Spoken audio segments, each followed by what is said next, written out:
हो गई live live. मेरे प्यारे बच्चों, नमस्कार आप सभी को। क्या हाल है आप सबके? जी, तो ज़्यादा समय ख़राब ना करते हुए सीधा टॉपिक पे आते हैं। तो मेंसुरेशन में आगे बढ़ते हैं भाई, जो पढ़ रहे थे। ठीक है, और आओ, कुछ ही क्लासों का मामला बचा है, फिर इसे ख़त्म कर लेंगे।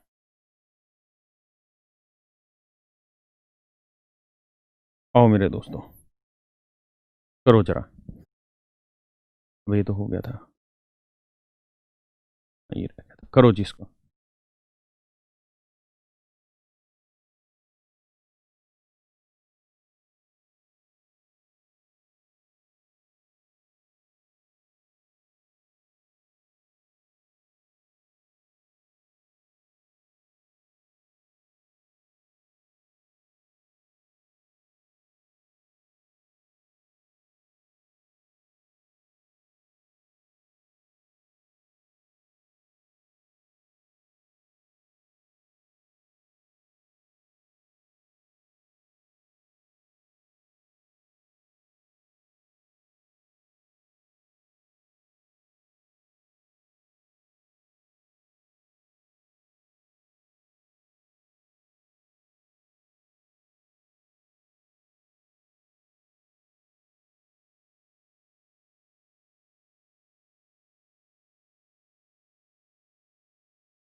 कह रहा है जी, room 8 metre long, 6 metre broad and 3 metre high, have two window of this. देखिए यार दोस्तों, एक कमरा है और उसमें 3 खिड़कियाँ। उसकी दीवारों का साइज दे रखा है 6 मीटर ब्रॉड। ये कहता है जी इसमें 2 खिड़कियाँ और एक दरवाज़ा है। कहता है चारों दीवारों पे कागज़ चिपकाना। तो सबसे पहले हम चारों दीवारों का एरिया निकाल लेते हैं, that is lateral surface area. क्योंकि कागज़ चिपकाना दीवारों पे, उसका फार्मूला होता है twice of L plus B into H. तो मेरे प्यारे दोस्तों, सवाल में कह रहा है कि 8 मीटर लंबा है और 6 मीटर चौड़ा है और 3 मीटर ऊंचा है। तो 8 6 14, 3 दूनी 6, 14 6 84। तो एरिया आया मेरे भैया 84 वर्ग मीटर। एरिया आया जी 84 वर्ग मीटर, आया ना? एरिया आया मेरे बच्चों 84 वर्ग मीटर। कहता है जी इसके अंदर दो तो खिड़कियां हैं, 2 खिड़कियां हैं। एक खिड़की का जो साइज है 3/2 गुना 1 है। इतना लंबाई है, इतनी चौड़ाई है, एक खिड़की है। तो आप जानते खिड़की के ऊपर तो कागज नहीं चिपकेगा ना। गलत बता दिया क्या? नहीं, लंबाई चौड़ाई, लंबाई 8 ही है, चौड़ाई 6 ही है, ऊंचाई 3 है। ठीक था, आराम करो, बातें बना रहे हो। हाँ, तो 3/2 गुना 1 करेंगे तो ये आएगा 3/2। तो इसका एरिया आएगा 3/2। तो एक खिड़की का एरिया इतना है, तो खिड़कियां हैं कितनी? 2। तो 2 खिड़कियों का एरिया आया 3। ये खिड़कियों का एरिया होगा। कहता जी एक दरवाजा है, दरवाजे का एरिया 2 मीटर इंटू 1:1/2, यानी 3/2। तो दरवाजे का एरिया है 3। तो 84 में से 6 गया 78।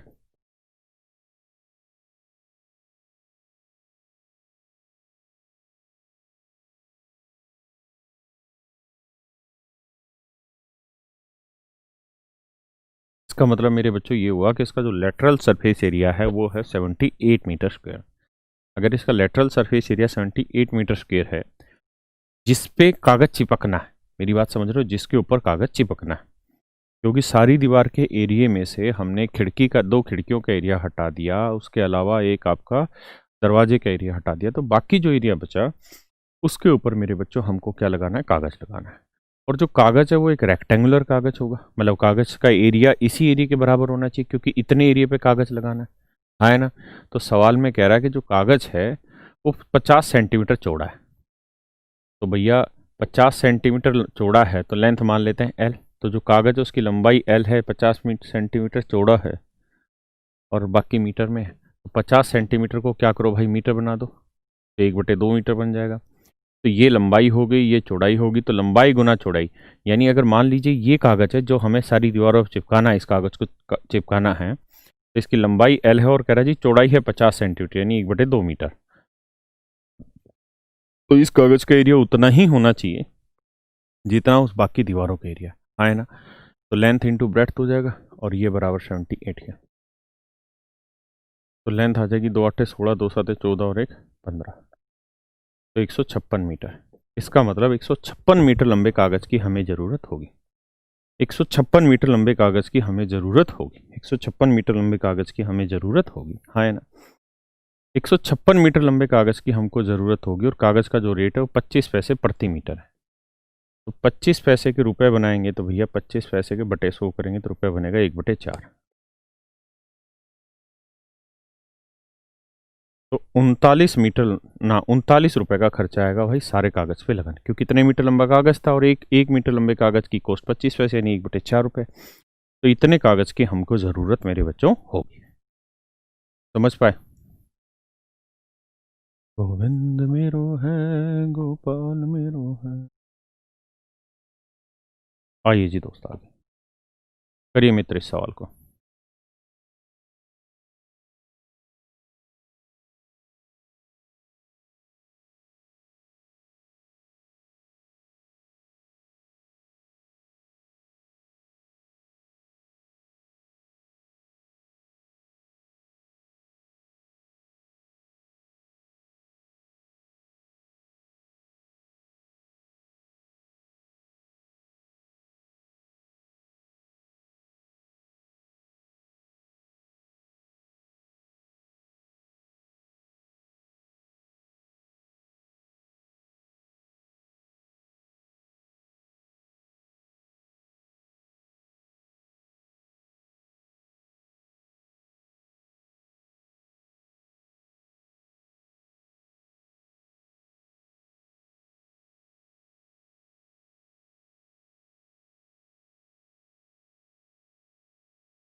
देखिए मेरे बच्चों,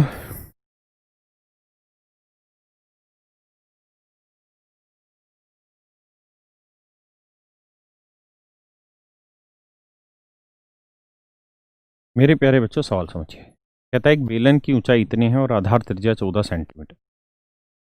बेटा समझना पड़ेगा सवालों को, बहुत ही खतरनाक टाइप का क्वेश्चन है।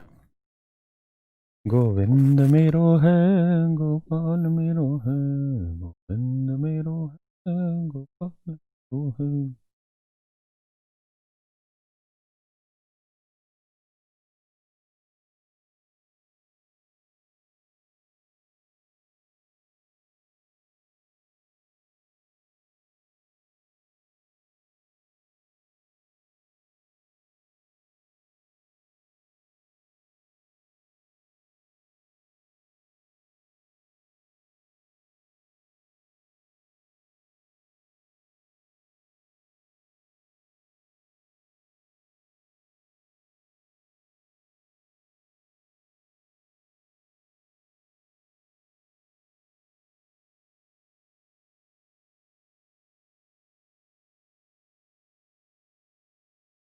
देखिए मेरे दोस्तों, बहुत ही प्यारा सवाल है, बस आपको बशर्ते समझ के चलना पड़ेगा। देखिए यार, कहता है जी ये कोई बेलन है, इस बेलन की बेटा एक बार देखियो, इस बेलन की कहता है ऊंचाई 1.2 मीटर है। 1.2 मीटर मतलब 120 सेंटीमीटर। 120 सेंटीमीटर। पूछ ले बेटा कौन है। 120 सेंटीमीटर और इसकी बेस रेडियस 14 सेंटीमीटर। बेटा पूछ लेना कौन है।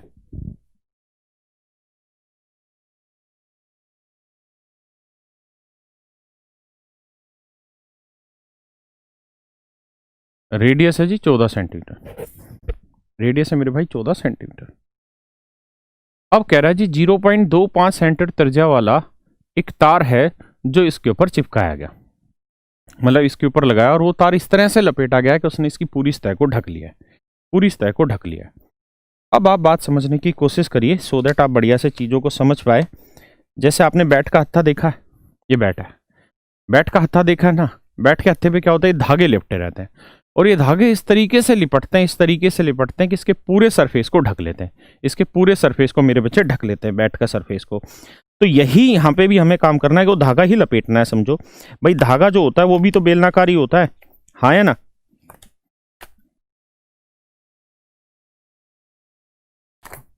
देखो ये धागा दिखाई दे रहा है बैट पे, ये वाला जो है, ये धागा दिखाई दे रहा है, ये धागा लिपटा हुआ है इसके ऊपर, बैट के ऊपर ऐसे ऐसे करके। तो ये जो धागे लिपटे हुए हैं बैट के ऊपर, धागे जो लिपटे हुए हैं इसके पूरे सरफेस को ढक लेते हैं, हाँ ना। मेरी बात समझ पा रहे कि नहीं। तो जो ये पूरा सरफेस को ये धागे ढक ले रहे हैं, तो सवाल में कह रहा है कि कितने मीटर लंबे धागे की जरूरत होगी जो इसके सारे सरफेस को ढक लेगा। तो इसके लिए आपको क्या करना पड़ेगा, आपको ये देखना पड़ेगा कि एक बार जो धागा है, जो एक बार धागा है वो कितने एरिया को ढकता है, यानी उस धागे की कितनी मोटाई है, क्या उसका डायमीटर है। आप देखोगे तो धागा भी तो बेलनाकारी होता है, कोई चकोर थोड़ी होता है, वो भी सर्कुलर शेप का होता है। तो एक बार जब वो धागा आप लपेटोगे तो उसकी क्या मोटाई है, क्या लंबाई है, क्या चौड़ाई है, ये सब हमें बताना। जैसे अगर मैं समझाऊं तो एक बार धागा लपेटेंगे ना तो उतनी जगह कवर करेगा जितना उसका डायमीटर। मान लेते हैं इतनी जगह कवर कर ली एक बार लपेटने। देखिए यार, जैसे इसी हत्थे को रखता हूं मैं यहां पे, ये धागा ही समझ लो थोड़ी देर के लिए। तो ये एक बार में कितनी जगह कवर कर रहा होगा, जितना इसका डायमीटर है, जितना इसका डायमीटर है उतनी जगह कवर करने लग रहा होगा। टच तो ये किसी एक पॉइंट पे हो रहा होगा, लेकिन ये उतनी जगह कवर कर रहा होगा जितना इसका डायमीटर होगा, यानी उतनी जगह को छिपा लेगा। मेरी बात समझ पा रहे कि नहीं। तो भाई धागे का जो डायमीटर है सवाल ने दे रखा है वो कितना है बाबू, तो कह रहा है जी 0.25 सेंटीमीटर रेडियस है। तो रेडियस 0.25 है। मैं इस बात को थोड़ा बड़ा बना देता हूं ताकि वो धागा साफ दिखे आपको।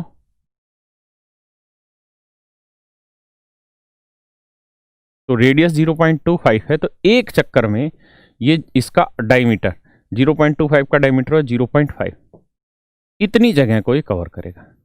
यानी हर चक्कर में 0.5 सेंटीमीटर जितने स्पेस को कवर करता चला जाएगा, 0.5 सेंटीमीटर स्पेस को कवर करता चला जाएगा। तो ये बताओ 120 सेंटीमीटर चौड़ा स्पेस है और हर बार में 0.5 सेंटीमीटर स्पेस को कवर करेगा, तो कितने चक्कर लगाने होंगे। तो आंसर होगा जी 240 चक्कर। तो 240 चक्कर उसको लगाने होंगे तो ये सारा मामला सुलझेगा। 240 चक्कर उसे लगाने होंगे तो ये सारा मैटर सुलझेगा। एक बार समझो इस बात को, फिर आगे बढ़ते हैं।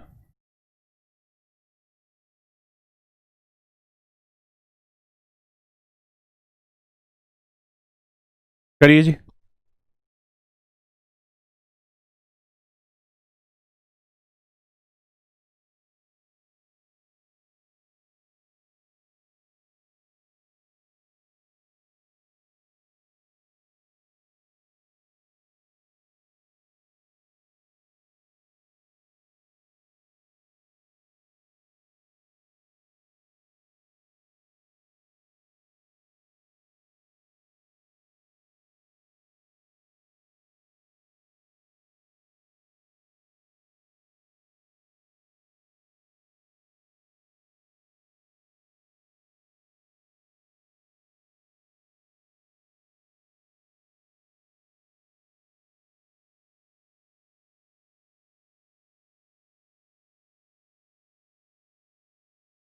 अब आ गया, ये मेरी बात को सुनिए।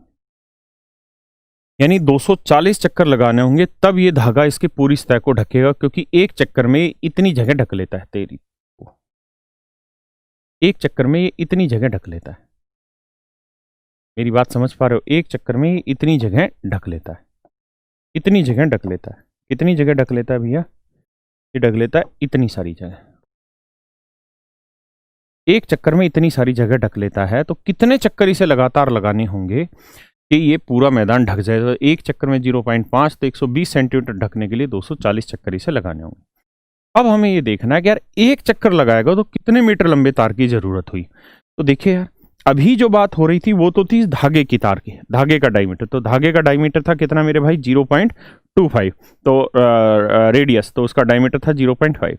अब हमें इस हत्थे पे लपेटना है धागा। अगर हमें इस हत्थे पर धागा लपेटना है, अगर हमें इस हत्थे पर धागा लपेटना है मेरे भाई, इस हत्थे पे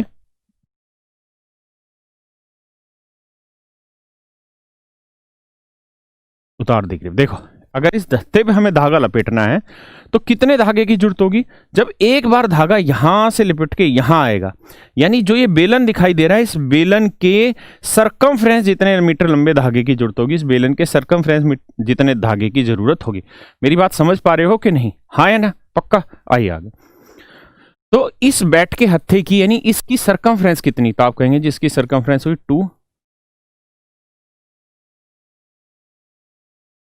2 पाई की वैल्यू 22/7, आर 14 सेंटीमीटर। यानी एक चक्कर में इतने सेंटीमीटर लंबे धागे की जरूरत होगी, और हमने इसके ऊपर चक्कर कितने लगाए भाई? 240। तो 240 चक्कर में कितना? गुना 240। क्या आप मेरी बात समझ पाए? अरे हाँ है ना? तो 7 दूनी 14, बस सोल्व कर देंगे उतनी हमारी वैल्यू आ जाएगी। एक तो तरीका है मेरे बच्चों ये, एक बार उतारो फिर मैं दूसरे तरीके से भी इसे एक्सप्लेन कर देता हूं।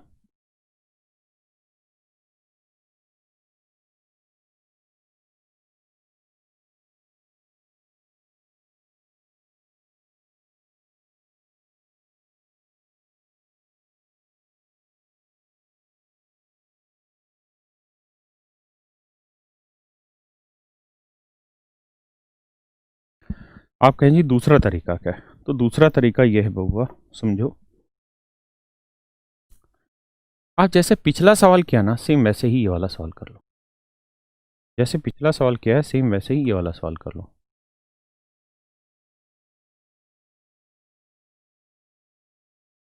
कैसे? कि भाई हमें जो धागा लपेटना है वो इसके टोटल इस वाले लेटरल सरफेस के ऊपर लपेटना है। जो धागा हमें लपेटना है मेरे बच्चे, जो धागा हमें लपेटना है वो तो इस लेटरल सरफेस पे लपेटना है, इस वाले पे। मेरी बात समझ रहे हैं कि नहीं? तो इसका हम लेटरल सरफेस एरिया निकाल लेते हैं। तो ये बेलन है, तो बेलन का लेटरल सरफेस एरिया क्या होगा जी? 2πRH, 2πRH। ये हो गया मेरे दोस्तों इसका लेटरल सरफेस एरिया। किसी भैया को दिक्कत है? नहीं, ये इसका लेटरल सरफेस है। यानी इतने एरिया पे हमें धागा लपेटना है। अगर मैं उस धागे को जो बेलनाकार है उसे ऐसे समझाऊं कि यार देखो, धागा एक बार में जो जगह कवर कर रहा होगा वो कर रहा होगा 0.5 सेंटीमीटर लंबी जगह, 0.5 सेंटीमीटर लंबी जगह। तो बताओ कितने मीटर लंबे धागे की जरूरत होगी कि इस पूरे सरफेस को ढक लेगा? आप ऐसे सोचिए, समझिए बात को कि भाई जो धागा है ना, जो धागा है वो भी तो बेलनाकारी है, ऐसे है ना, ऐसे धागा है। तो ऐसे अगर वो धागा है तो आप समझिए इसका जितना डायमीटर होगा उतनी जगह तो ये ढक लेगा। यानी इससे पीछे की जगह आपको दिखाई थोड़ी देरी होगी यहां से, इसके डायमीटर जितनी जगह, हाँ है ना? तो समझो मैं इसको ऐसे ही दबा दूं इधर ऐसे करके, तो एक रेक्टेंगुलर शीट भी तो बन गई। तो हम यूं सोच लो कि अब ये रेक्टेंगुलर शीट चिपकानी है, उस पर ये रेक्टेंगुलर शीट चिपकानी है। जैसे बैट का हत्था है ना, तो इसके ऊपर ये रेक्टेंगुलर शीट चिपकानी इस तरीके से। मेरी बात समझ में आ रही कि नहीं आ रही? हाँ है ना? ये रेक्टेंगुलर शीट चिपकाते चले जाना है, पक्की बात है। इसमें कंफ्यूजन नहीं रखना कि रेक्टेंगुलर शीट कैसे बनी। फिर से समझाता हूं, जो इसका डायमीटर था, अगर ऐसे गोल करोगे तो ये इसका डायमीटर था, हमने उसी को दबा के एक फ्लैट सरफेस बना दिया, एक फ्लैट सीट बना दिया। तो अब इस सीट की लंबाई क्या है कि उस पूरे सरफेस को ढक पाए? तो ये रेक्टेंगुलर बन गया, तो इसकी लंबाई L मान लेते हैं, ब्रेड्थ 0.5, तो इसका एरिया होगा लेंथ इंटू ब्रेड्थ। अब सोल्व करो, 7 दूनी 14, तो L की वैल्यू आ जाएगी। तो सोल्व करते हैं भाई, इसको काटोगे तो 240 आएगा। अब भाई गुना कर दो, आप भी वही आंसर आएगा। कर लोगे ना? तो यानी इस धागे की लंबाई हम इस तरीके से भी निकाल सकते हैं।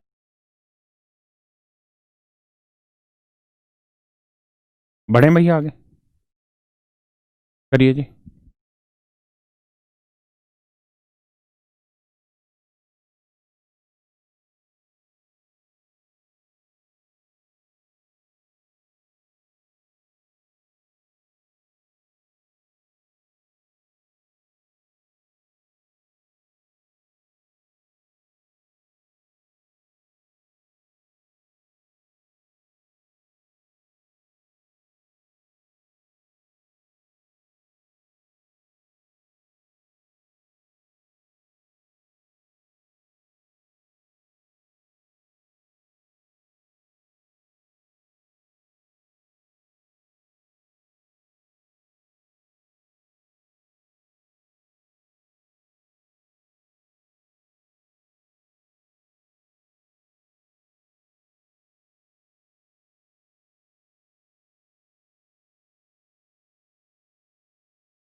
आइए मेरे दोस्तों,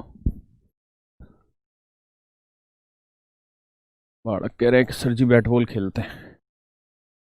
खेलेंगे भाई, एक मैच रखेंगे, कैरियरवेल 11 वर्सेस स्टूडेंट 11। ठीक है, आइए। जी, find the length of string bond on a cylindrical tank whose base diameter and height are 5:1/11 centimetre and 48 centimetre. ध्यान दीजिए, बहुत ही प्यारा सवाल है।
देखिए यार दोस्तों, ये कोई सिलेंड्रिकल बर्तन है, ठीक है, और कहता है कि इसका जो डायमीटर है वो है 5/1/11, यानी इसका जो डायमीटर है मेरे बच्चे वो है, डी की जो वैल्यू है 11×5 = 55 और एक 56/11 सेंटीमीटर, 56/11 सेंटीमीटर, हाँ है ना। और इसकी जो हाइट है वो है 48 सेंटीमीटर। हाइट है मेरे भाई 48 सेंटीमीटर। किसी भैया को दिक्कत है जी यहाँ तक? नहीं। इसकी हाइट है 48 सेंटीमीटर। ये क्यों नाराज हो रहा है? कहता है जी इस टैंक के चारों तरफ हमें एक धागा लपेटना है। धागा लपेटना, उसको ध्यान से सुनिएगा कैसे लिपटा जाएगा। पुल तो बनेगा नहीं ये।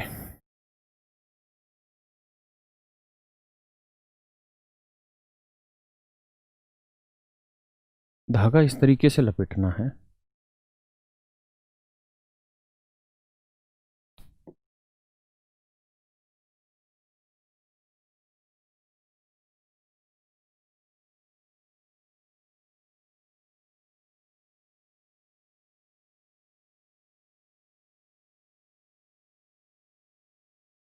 इस तरीके से धागा लपेटना है।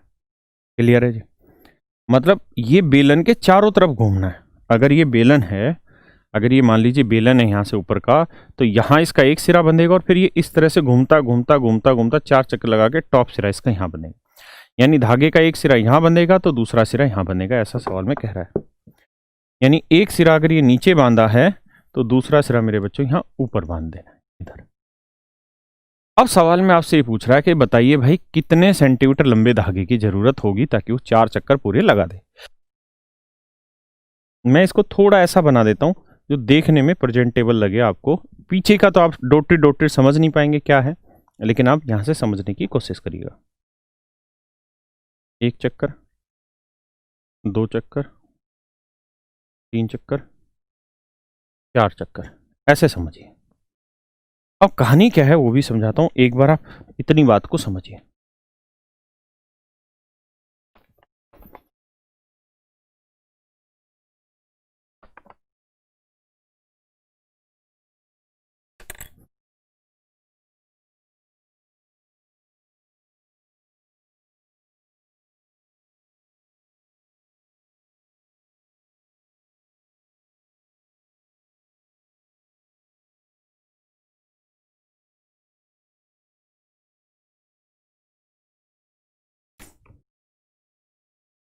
आइए मित्र, अभी पता नहीं लाइन दिखाई दे रही होगी कि नहीं,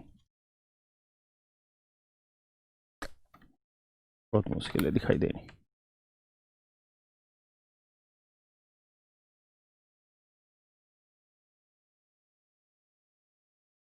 अब तो बिल्कुल नहीं दिखाई देगी।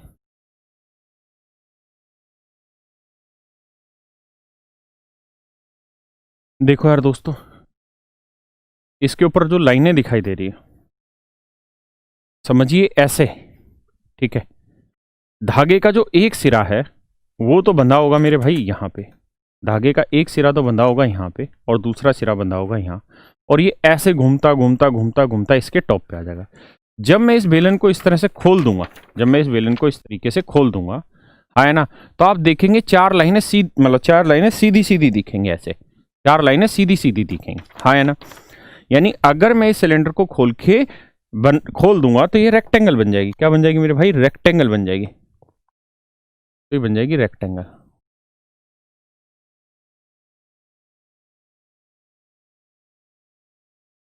और जब ये रेक्टेंगल बनेगी तो जितनी इस बेलन की सरकमफ्रेंस थी, जो इस बेलन की सरकमफ्रेंस थी वो इसकी हो जाएगी चौड़ाई, है ना। और जो इसकी ऊंचाई थी वो हो जाएगी ये लेंथ 48। बात समझ में आ रही है? ये लेंथ आ जाएगी इसकी 48। तो जब इसकी सरकमफ्रेंस खुलेगी तो इस बेलन की सरकमफ्रेंस क्या होगी? आप कहेंगे जी 2 पाई आर। पाई का मतलब 22/7 और 2 आर का मतलब डायमीटर, डायमीटर की वैल्यू 56/11। 11 दूनी 22, 7 8 56, 8 दूनी 16।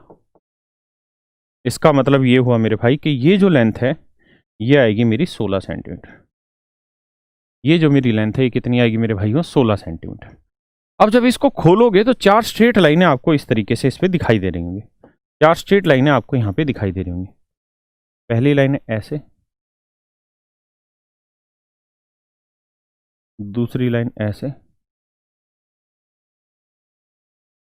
तीसरी लाइन ऐसे, ये तो कुछ ज़्यादा ही हो गई,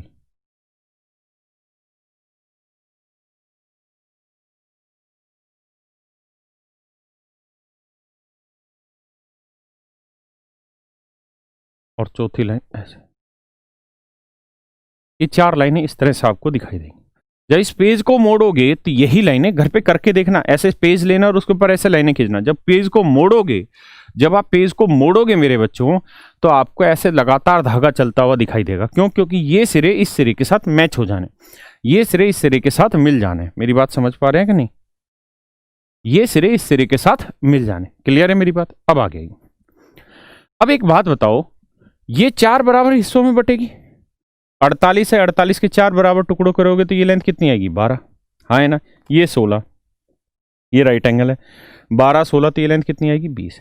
अब जितनी लेंथ इसकी है उतनी ही लेंथ इसकी होगी, हाँ है ना, उतनी ही लेंथ इसकी होगी, और मेरे भाई उतनी ही लेंथ इसकी होगी। क्या किसी भाई को दिक्कत है? 20 है, ये भी 20, ये भी 20, ये भी 20। किसी भैया को कोई डाउट हो, कोई दिक्कत हो यहाँ तक, तो खुल के मुझे अपनी बात बताए, हाँ है ना। अब कह रहा है जी धागे की टोटल लंबाई कितनी बनी? तो 20 20 40, 20 60 और 20 80, यानी 80 सेंटीमीटर लंबे धागे की हमको जरूरत बबुआ पड़ेगी। 80 सेंटीमीटर लंबे धागे की जरूरत हमको पड़ेगी, ये हमारा सवाल। ठीक है जी, घर पे बनाना तब समझ आएगा। करो जिसको।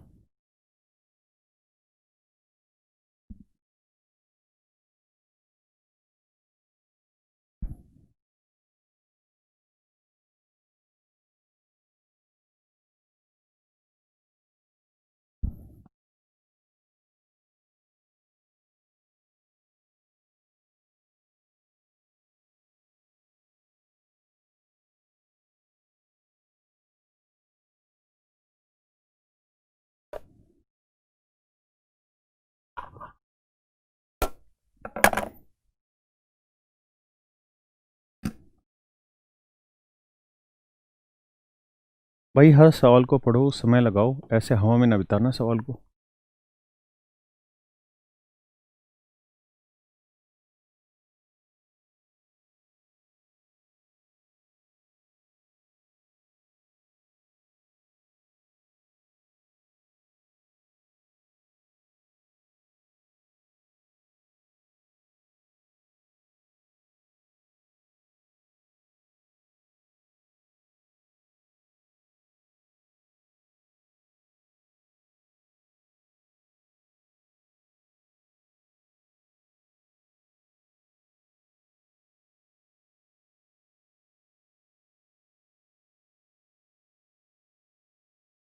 अब तब तक करो बेटा। देखो मुझे समझाने के लिए ज़रूरत पड़ेगी फिगर बनाने की, तभी आप बात समझ पाओगे।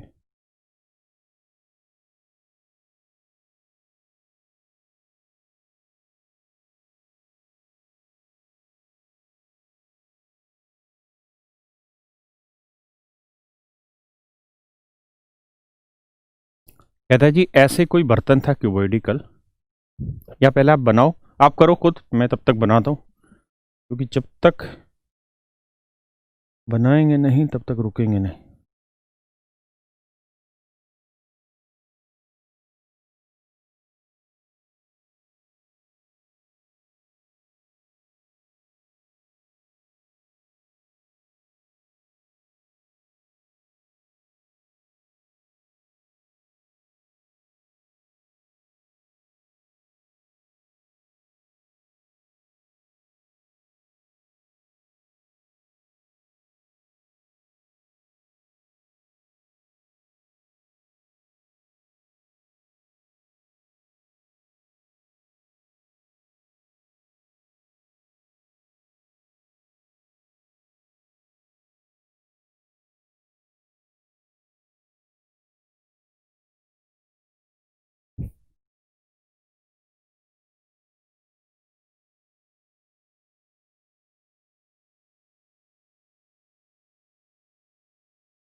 वाह जाओ, मस्त बन गई भाई फिगर तो।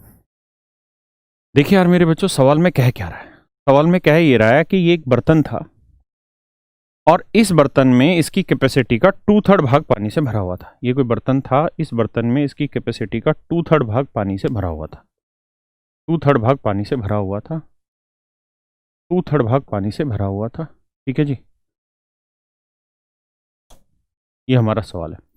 कहता है 2/3 part of an aquarium is full of water, पानी से पूरी तरह भरा हुआ है। When we tilt the aquarium in such a way that the water become diagonal shape. कहता हमने इसको डायगोनल शेप में झुकाया, इस तरीके से झुकाया कि in this process 93.5 litre of water is phloem out. इस तरीके से 93.5 लीटर पानी बाहर निकल गया। Find the capacity of aquarium. तो एक्वेरियम की कैपेसिटी ज्ञात करिए क्या होगी।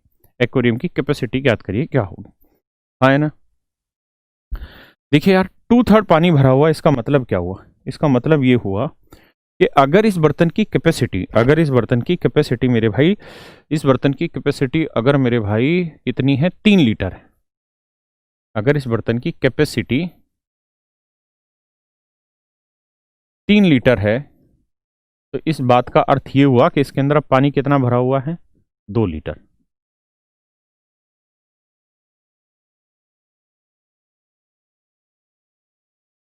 इस बर्तन में पानी भरा हुआ है 2 लीटर। अगर इसकी कैपेसिटी 3 लीटर है तो इसमें पानी भरा हुआ है जी 2 लीटर। है ना? मान लीजिए ये पानी है, ये वाला पानी हो गया।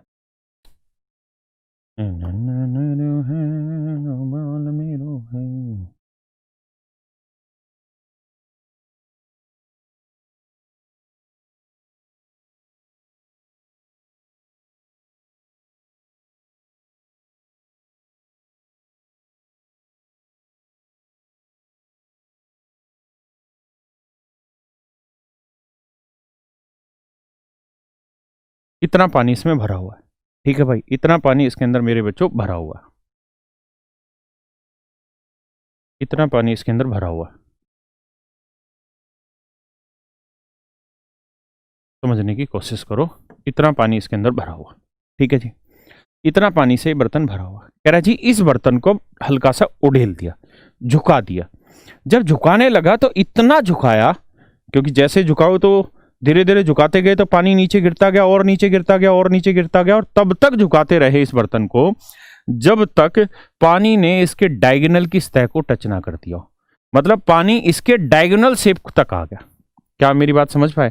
यानी पानी इस शेप तक आ गया कि इससे ऊपर खाली और इससे ही नीचे भरा। क्या मेरी बात समझ पाए या नहीं? अरे बोल दो खसमो, हाँ या ना। इस शेप तक पानी आ गया। किसी भाई को दिक्कत है? इतना पानी इसमें आ गया, नहीं इतना झुकाते रहे, इतनी देर तक झुकाते रहे जब तक पानी डायगोनल की शेप में ना आ गया, यानी विकर्णकार वाली शेप में ना आ गया। मतलब जब पानी इस शेप में आ गया, इस शेप तक पानी नहीं आ गया तब तक हम इसको झुकाते रहे। तो इस प्रोसेस में क्या हुआ मेरे बच्चों, कुछ पानी बाहर नीचे निकला, कुछ पानी हमारा बाहर नीचे निकला, कुछ पानी हमारा बाहर नीचे निकला, कुछ पानी हमारा बाहर नीचे आया, कुछ पानी हमारा बाहर नीचे आया। मान लो इतना पानी हमारा बाहर नीचे गिरा। तो जो ये पानी बाहर गिरा, ये कितना गिरा, ये ही हमारी चर्चा का विषय है।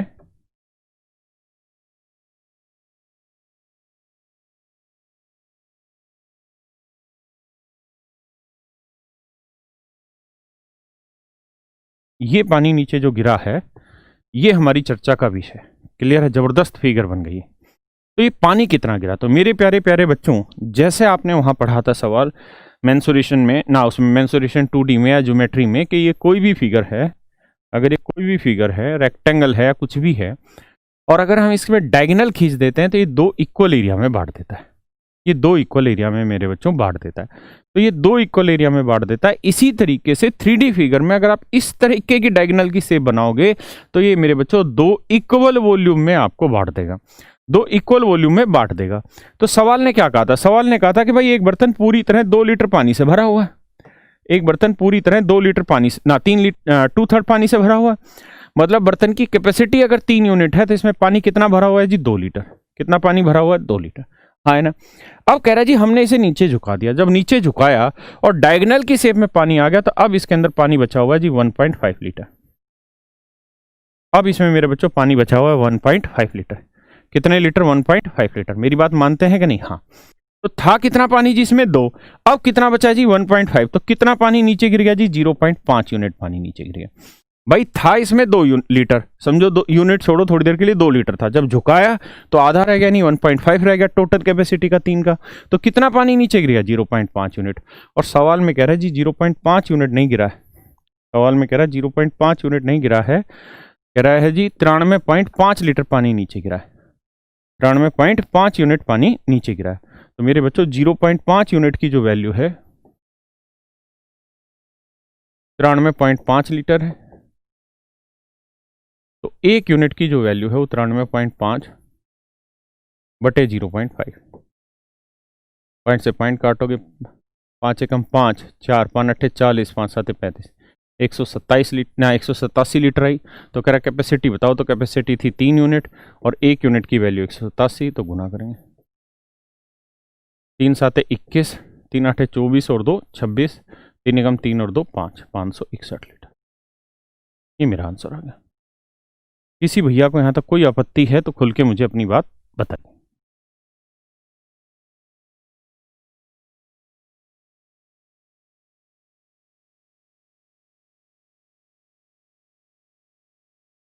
करिए जी।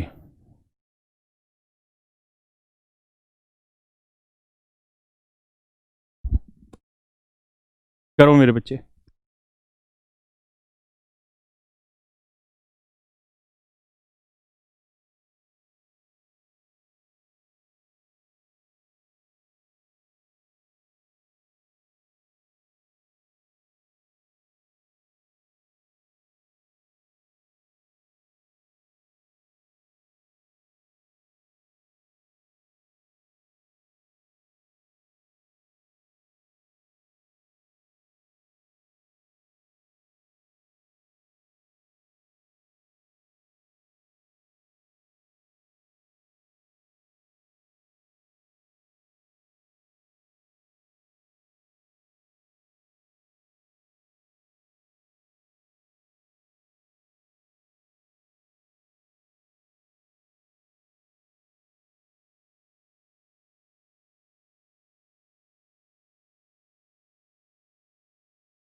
आइए जी, सवाल में कह रहा है भैया,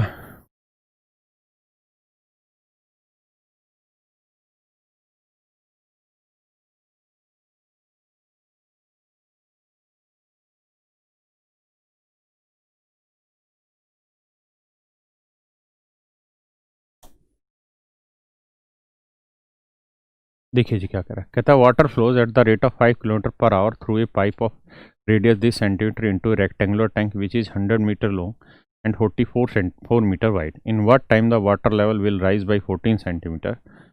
देखिए यार दोस्तों, बहुत प्यारा सवाल है। पहले आप समझिए लैंग्वेज को, मैं तब तक फिगर बना लेता हूँ। फिगर बनानी जरूरी है, उससे आपकी एक समझ तैयार हो जाती है सवाल के ऊपर।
देखिए यार, तो आप तो क्या देखेंगे, मुझे देखना है, जो देखना है सवाल में समझाता हूँ।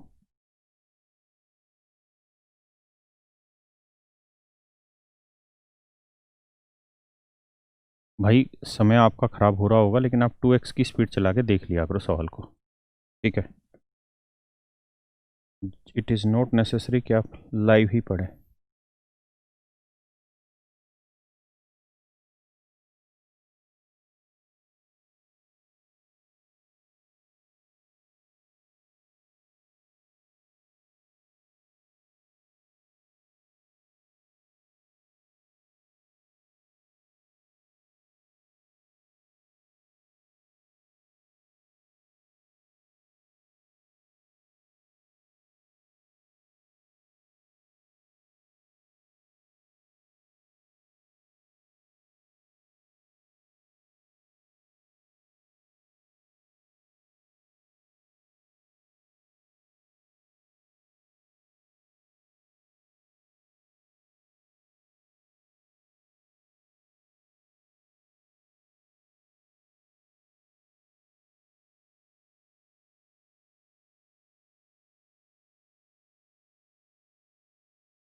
देखो यार दोस्तों, सवाल में क्या कह रहा है, आते हैं लैंग्वेज पढ़ते हैं। कहता है जी 100 मीटर लंबे और 44 मीटर चौड़े किसी आयताकार टैंक में 7 सेंटीमीटर त्रिज्या वाला पाइप से 5 किलोमीटर पर आवर की स्पीड से पानी गिराया जाता है। 100 मीटर लंबा, 44 मीटर चौड़ा। तो ये जो लेंथ है इसकी 100 मीटर है, और जो इसकी विड्थ है वो 44 मीटर है। ठीक है भैया। कहता है इससे पानी गिराया जा रहा है, किससे? एक बेलनाकार पाइप से जिसकी रेडियस 5 मीटर है। 5 मीटर है क्या थी? 7 सेंटीमीटर त्रिज्या वाले पाइप से 5 किलोमीटर पर आवर की स्पीड से पानी डाला जा रहा है। 7 सेंटीमीटर रेडियस है, 7 सेंटीमीटर रेडियस है, और 5 किलोमीटर पर आवर यानी 5000 मीटर पर आवर की स्पीड से पानी डाला जा रहा है। इस बात का क्या अर्थ है भाई, समझिए। कहता है इस पाइप से पानी आए जा रहा है लगातार, आए ना, और जो पानी आए जा रहा है वो इसके अंदर डाला जा रहा है, वो इसके अंदर पानी डाला जा रहा है ना, इसके अंदर भाई वो पानी डाला जा रहा है। और कह रहा है कुछ देर के बाद इसमें पानी का जो लेवल है वो इतना हो गया, पानी का लेवल इतना हो गया।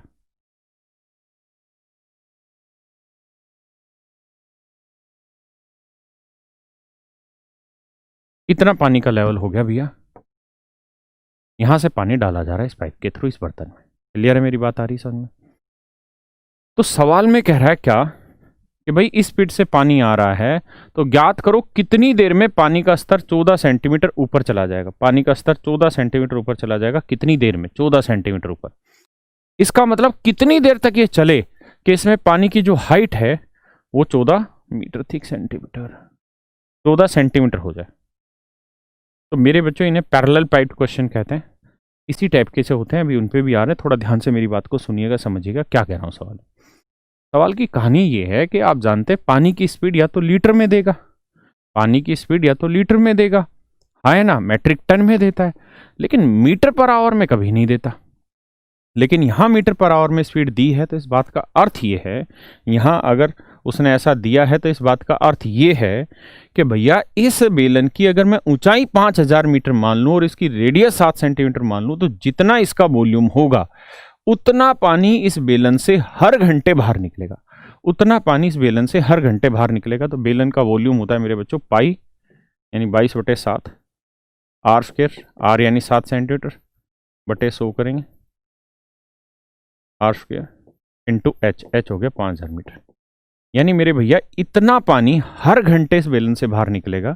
और मान लेते हैं जी एन घंटे तक ये पानी चला लगातार, और एन घंटे में इसने तालाब 14 सेंटीमीटर ऊंचाई तक पानी भर दिया।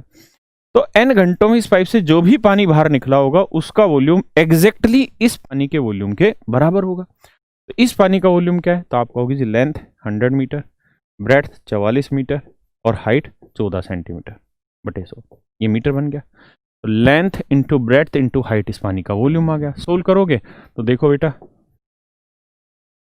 100 से 100 काटा है ना, 22 दूनी 44, 7 से 7 काटा, 7 दूनी 14, ठीक है जी, 2 जीरो से 2 जीरो काटा, 50 दूनी 100, एन की वैल्यू आएगी 8। मतलब 8 घंटे बाद इस तालाब में पानी का स्तर 14 सेंटीमीटर ऊपर उठ जाएगा। 8 घंटे बाद इस तालाब में पानी का स्तर 14 सेंटीमीटर ऊपर उठ पाएगा। क्या आप मेरी बात समझ पाए?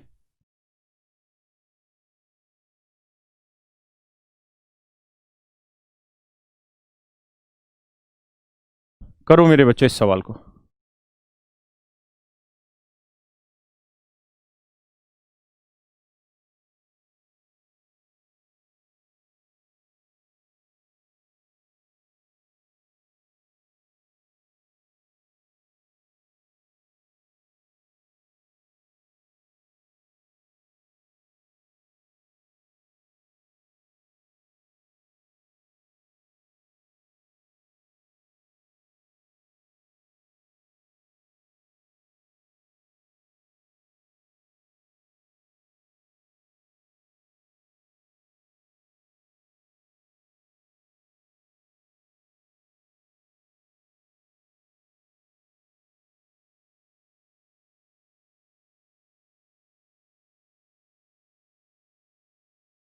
पहले मेरे बच्चों 55 नंबर करो, फिर 54 करा दो। करो जी, पहले करो भैया।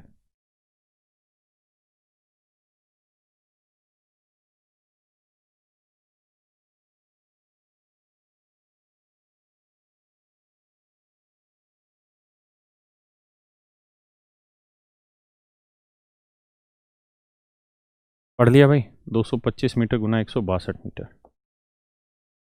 सवाल यही है भाई, फिगर हल्के हल्के सी चेंज करनी पड़ेगी। तरीके कर देते ताकि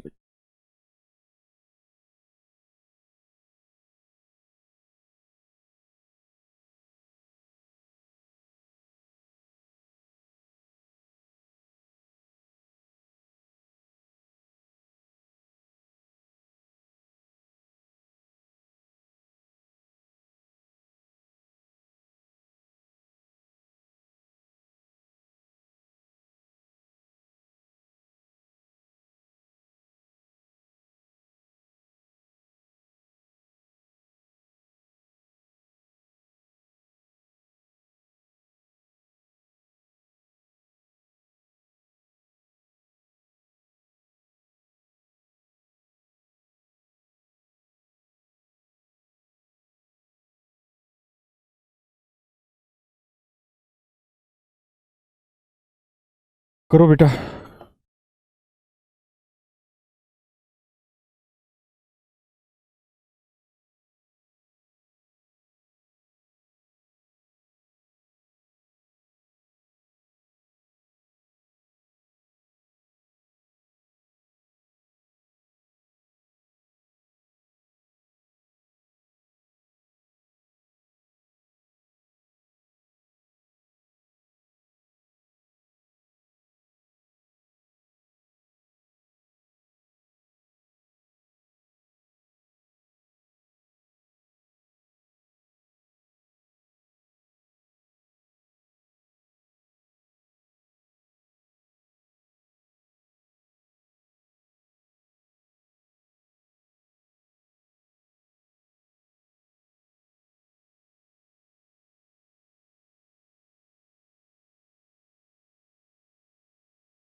आओ भैया, आओ सवाल पे चर्चा करते हैं।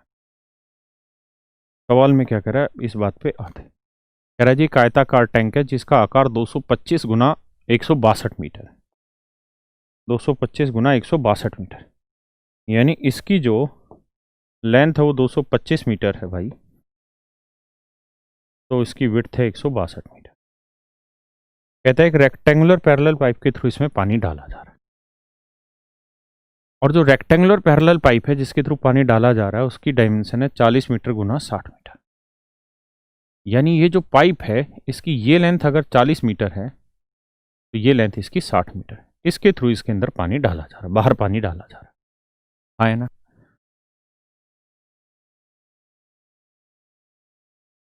so that the water level may increase by 20 centimetre in 5 hours। तो कह रहा है कि rectangular tank of dimension this at the base with what speed must it, कि 20 सेंटीमीटर बढ़ जाए 5 घंटे में। तो कह रहा है कि 5 घंटे में 20 सेंटीमीटर वाटर लेवल बढ़ना चाहिए। 5 घंटे में 20 सेंटीमीटर पानी का लेवल बढ़ना चाहिए, ऐसा कह रहा है। तो बताइए इस पाइप की स्पीड क्या होगी। इस पाइप की मेरे भाइयों स्पीड क्या होगी, ये आपसे पूछ रहा है। तो मान लेते हैं जी इसकी स्पीड है x metre per hour. x metre per hour, क्या स्पीड मान लीजिए इसकी हमने, x मीटर पर आवर। क्या मान ली भैया इसकी speed x metre per hour, है ना। ये रेक्टेंगुलर पाइप है और इसकी स्पीड मान ली हमने x मीटर पर आवर। और कह रहा है जी 5 घंटे में ये इतना पानी इसके अंदर डाल दे रहा है कि इसका लेवल 20 सेंटीमीटर बढ़ जाता है। कितना बढ़ जाता है दोस्त, 20 सेंटीमीटर बढ़ जाता है। अब इस बात पे चर्चा कर लेते हैं जी, कैसे इतना पानी भर जाता है, कितनी देर में, ये हमारा सवाल है।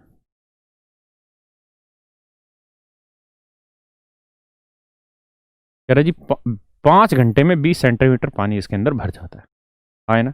5 घंटे में 20 सेंटीमीटर पानी इसके अंदर भर जाता है, क्लियर है। और पानी यहां से गिरेगा ऐसे, क्लियर है, 5 ऐसे पानी इसमें गिरेगा, क्लियर है। इससे पानी निकल के यहाँ पे गिर रहा होगा, क्लियर है भाई।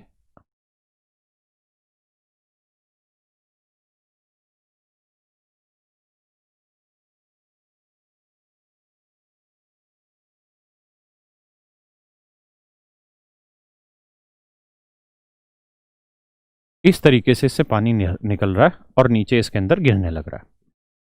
तो कह रहा जी बताइए कितनी देर में ना, 5 घंटे में इस पानी का जो लेवल है वो 20 सेंटीमीटर ऊपर हो जाता है, तो इसकी स्पीड क्या होगी। तो मैंने बताया मेरे बच्चों, पानी की जब भी स्पीड देता है तो इसका मतलब ये है कि अगर इस बर्तन की हाइट मैं x मीटर मान लूँ, लेंथ और ब्रेड्थ इसकी 60 और 40 दे ही रखी है, तो अगर इसकी हाइट मैं x मीटर मान लूँ तो जितना वॉल्यूम इस बर्तन का आएगा उतना पानी हर घंटे इस बर्तन से बाहर निकलेगा, उतना पानी हर घंटे इस बर्तन से मेरे बच्चों बाहर निकलेगा। ये सवाल का अर्थ है। तो ये क्यूबॉइड है, क्यूबॉइड का वॉल्यूम होगा length into breadth into height, 40 गुना 60 गुना ऊंचाई x। तो इतना पानी हर घंटे बाहर निकलेगा, तो मान लेते हैं कितने घंटे काम करा होगा, 5 घंटे काम किया होगा, तो 5 घंटे में इतना पानी बाहर निकलेगा, और 5 घंटे में जो पानी बाहर निकलेगा वो इसको पूरे को इसी वॉल्यूम के इक्वल होगा। तो इसका वॉल्यूम क्या होगा, length into breadth into height, 225 गुना 162 गुना 20। बस मेरे बच्चों यहाँ से सोल्व करके हम x की वैल्यू निकाल देंगे, दैट इज आवर आंसर।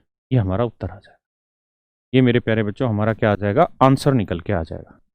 क्या किसी भाई को कोई आपत्ति है यहाँ तक? नहीं। अब आ जाइए इस वाले सवाल पे, इस वाले पे।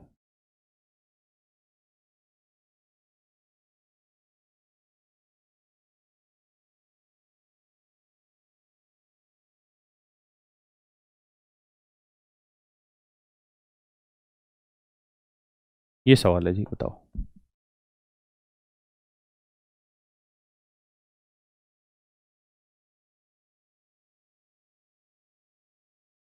पहले मैं इसको सही कर देता हूँ, तब तक आप समझना।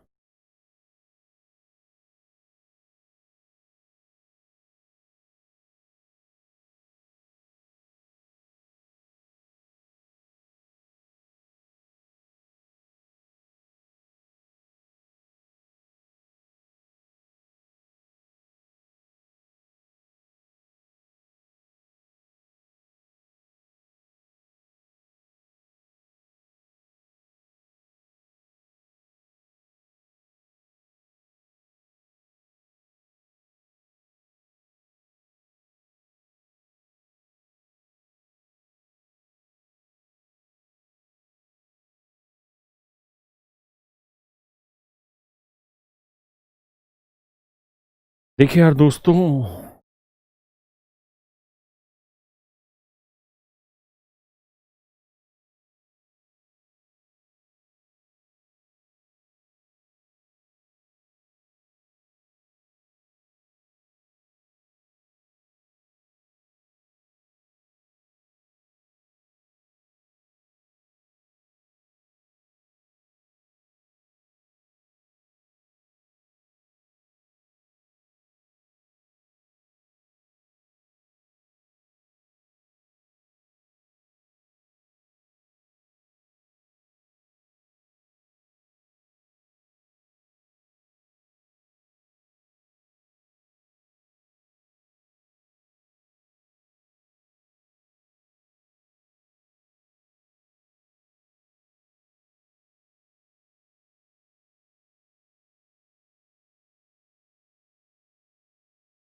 आओ दोस्तों, अब देखिए जी, अपने सवाल को पढ़ते हैं।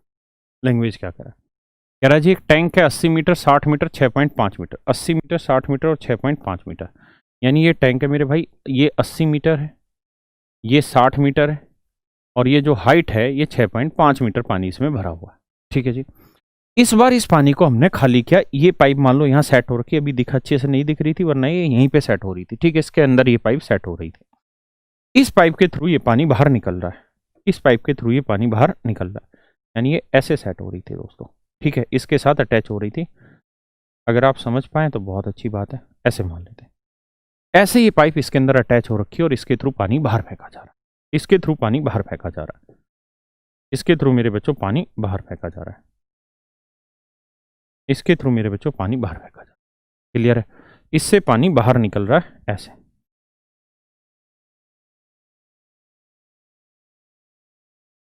इसके थ्रू पानी बाहर फेंका जा रहा है इससे निकाल के। कहता है जी इसकी जो स्पीड है वो सवाल ने दे रखी है। क्या दे रखी है जी? कहता है कि इस टैंक से 15 किलोमीटर पर आवर की स्पीड से पानी जाने लग रहा है। दूसरी बात ये कि इसकी जो आगे का फेस है वो 20 सेंटीमीटर भुजा का एक वर्ग है। कह रहा है जी ये जो फेस है ये 20 सेंटीमीटर भुजा का एक वर्ग है, यानी ये लेंथ भी 20 सेंटीमीटर है और ये वाली लेंथ भी 20 सेंटीमीटर है। हाँ है ना? यानी ये एक स्क्वायर शेप है, ये एक स्क्वायर शेप है। क्लियर है जी? दूसरी बात, यहां से जो पानी निकल रहा है उसकी स्पीड है 15 किलोमीटर पर आवर, यानी 15,000 मीटर पर आवर। तो मेरे बच्चों इस बात का मतलब ये बना कि इसका जितना वॉल्यूम होगा उतना पानी हर घंटे से बाहर निकलेगा। तो एक घंटे में कितना पानी बाहर निकलेगा? Length into breadth into height, तो ये 20 सेंटीमीटर था, मीटर 20 सेंटीमीटर था। तो मीटर बनाने के लिए 20 सेंटीमीटर को बनाएंगे बटे 100, इंटू ब्रेड्थ भी 20 है तो इसको भी बटे 100, इंटू हाइट हो गई 15,000। ये हो गया जी इसका वॉल्यूम 1 घंटे का, यानी 1 घंटे में इतना पानी बाहर निकलेगा। और n घंटे में मान लो ये सारा पानी बाहर निकाल देंगे, तो इस पानी का वॉल्यूम क्या है जी, length into breadth into height.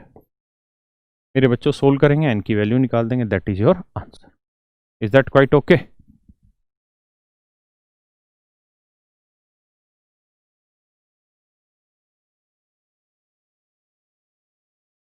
करिए मेरे बच्चों।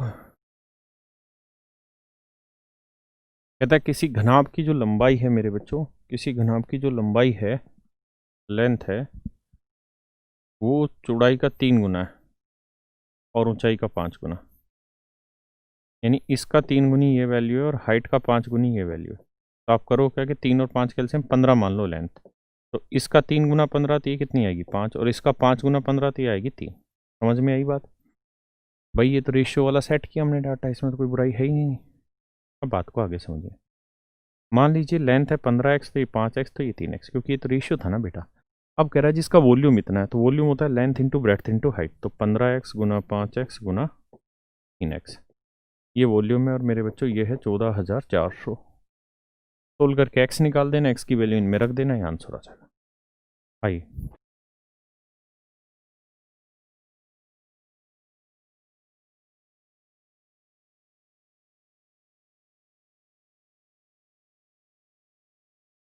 सवाल में क्या करा देखिए, पहले आप पढ़ लीजिए फिर समझाता हूँ।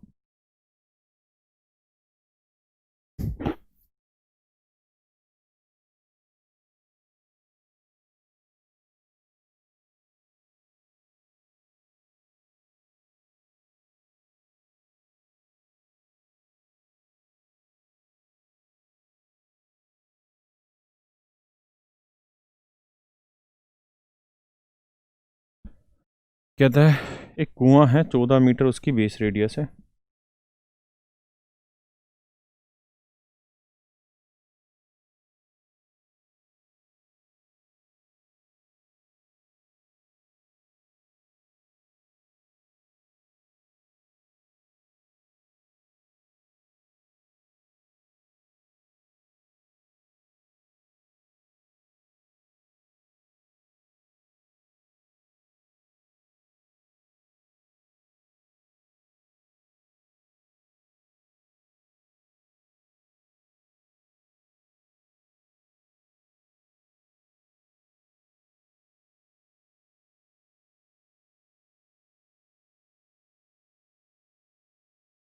सवाल में कह रहा है जी ये कोई कुआं है और उस कुएं की रेडियस है 14 मीटर और गहराई 10 मीटर।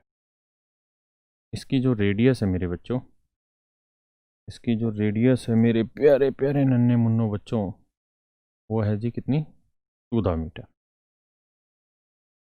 ठीक है भाई,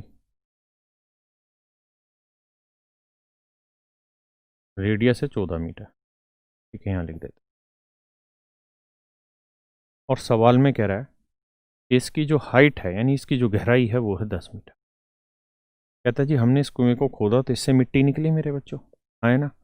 तो मिट्टी का मतलब वॉल्यूम, तो वॉल्यूम होगा pi r square h. Pi r का मतलब हुआ भैया क्या, 14 और हाइट का मतलब हुआ जी 10, है ना। यानी इतनी मिट्टी हमने कुएं से निकाली। अब कह रहा है जी ये जो मिट्टी निकली, इस मिट्टी को इस कुएं के चारों तरफ हमने फैला दिया, इस कुएं के चारों तरफ हमने फैला दिया।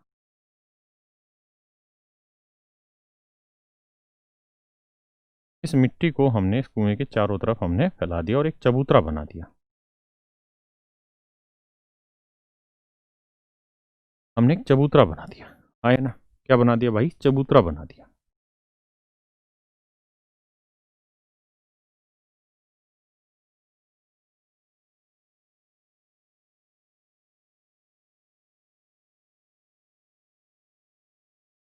ऐसे एक चबूतरा बना दिया, है ना।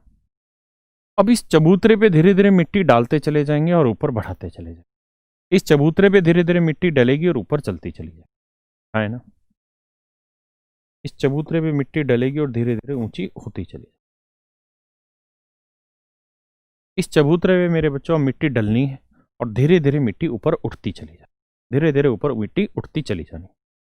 अगर मैं इसे और अच्छे शब्दों में समझाऊं तो मैं इसे ऐसे कहूंगा कि समझो बेटा, ये जो मिट्टी है ये और ऊपर उठ जाएगी, ऐसे ही आगे ऐसे बन जाएगा ये।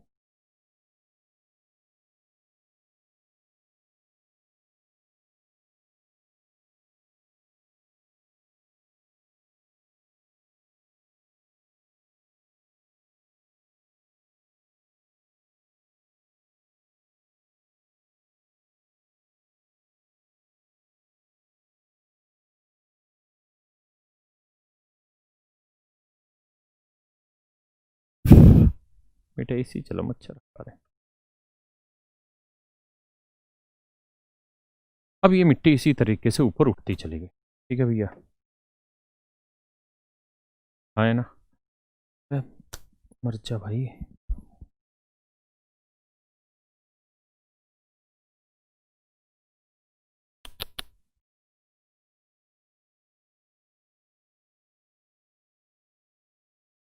हाँ है ना।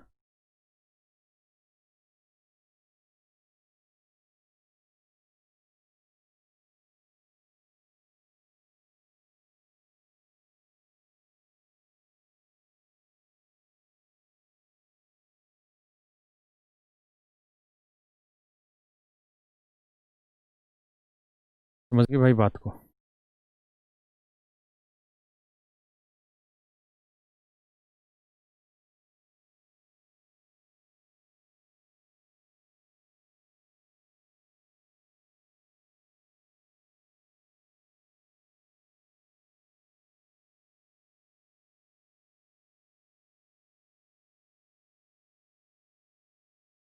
कहता अब इसमें इस तरीके से मिट्टी डलती चली गई, हाँ है ना। और इसका मैं कलर थोड़ा सा दिखाता हूँ सो दैट आप समझ पाए। नहीं बनी बात। यानी इसी तरीके से अब ये बेलनाकार रूप से ऊपर उठता चला गया। अब समझने की कोशिश करिएगा, अगर शायद मेरी बात आप तक पहुंच पाए तो। हाँ है ना, मेरी बात समझ पा रहे हैं, शायद ये समझा नहीं पा। अब थोड़ा सा क्लियरली समझोगे कि इस तरीके से कुएं की मिट्टी जा रही है, ये कुआं बनता चला जाएगा ऊपर, हाँ है ना। तो हमें इस कुएं में जो मिट्टी डली है, इस कुएं के ऊपर जो ये चबूतरे में मिट्टी डली, इस चबूतरे का वॉल्यूम बताना है क्या है। तो हम मान लेते हैं क्या, कहता है जी इस मिट्टी के चारों ओर 7 मीटर चौड़ा चबूतरा बनाया गया। इसके चारों ओर 7 मीटर चौड़ा चबूतरा बनाया गया। इसका मतलब ये जो लेंथ है, ये कितनी है मेरे बच्चों, 7। तो ये 14 है, तो ये वाली लेंथ यहां से यहां तक की कितनी आ जाएगी, 21। तो ये लेंथ आ जाएगी मेरे भाई 21 मीटर। यानी बड़े वाले सर्कल की रेडियस 21 है, तो छोटे वाले सर्कल की रेडियस है 14। हाँ है ना, यहां तक की बात समझ में। हम मान लेते हैं जी h मीटर ऊंचाई तक मिट्टी गिरी। तो मैंने आपको बताया था कि प्रिज्म क्या होता है, तो प्रिज्म की परिभाषा मैंने बताई थी, जो जैसा बेस नीचे वैसा ही बेस अगर ऊपर चलता चला जाए तो प्रिज्म होगा। तो जो ये चबूतरा बनेगा, मिट्टी का जो ये चबूतरा बनेगा मेरे बच्चे, वो प्रिज्म बेस का बनेगा। नीचे भी इस आकृति का और ऊपर भी इसी आकृति का चला जाएगा। तो ये मेरे बच्चों चबूतरा बनेगा। तो इस चबूतरे का इसका वॉल्यूम निकालना है, तो बेस एरिया, तो बेस तो ये साइडेड पोर्शन हुआ, हाँ या नहीं, ये वाला साइडेड पोर्शन हुआ। तो इस साइडेड पोर्शन का एरिया कैसे निकलेगा, बड़े सर्कल के एरिया से छोटा सर्कल के एरिया घटा दो। तो बड़े सर्कल के एरिया बना by 21 cover minus by 14 cover, ये बना जी बेस एरिया। ये बना मेरे बच्चे बेस एरिया, और इनटू हाइट कर देंगे तो ये आ जाएगा इस चबूतरे का टोटल वॉल्यूम, इस चबूतरे का मेरे बच्चों वॉल्यूम। यानी जैसा बेस है वैसा ही तो उठा के ऊपर लेके गए, तो बेस एरिया इनटू हाइट मेरा होता वॉल्यूम, और ये जो वॉल्यूम है ये इसके बराबर है। अब सोल्व कर देंगे, एच की वैल्यू निकाल देंगे, वो हमारा आंसर है। समझ गए बात को। फिगर को एनालिसिस करो, आइए।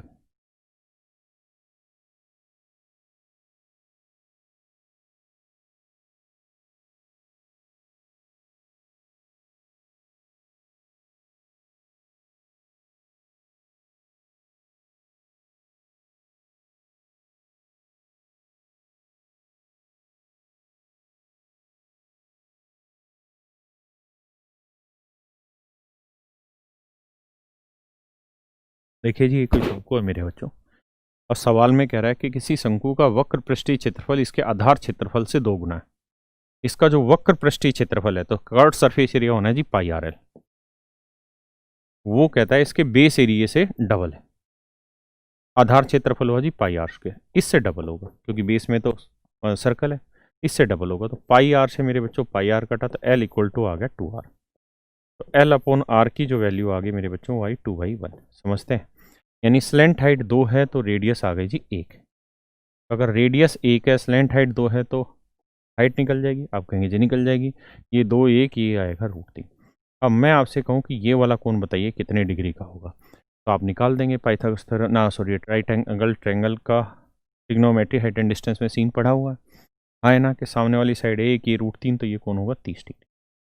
इसका मतलब जो इसका अर्ध अक्ष है, यानी जो स्ट्रेट लाइन है, इसके ऊपर ट्रायंगल घुमाई होगी। भाई इस साइड को ही तो पकड़ के घुमाया होगा, तो ये एंगल कितना बन रहा होगा, तो ये 30 डिग्री हमारा आंसर हो गया।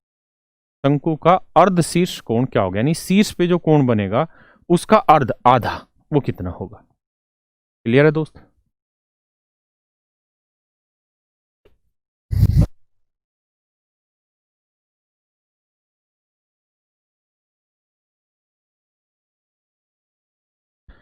कहता जी आर त्रिज्या और 2r कोट अल्फा ऊंचाई वाले बेलन से कितने शंकु बनाए जा सकते हैं। कहता जी ये कोई बेलन है,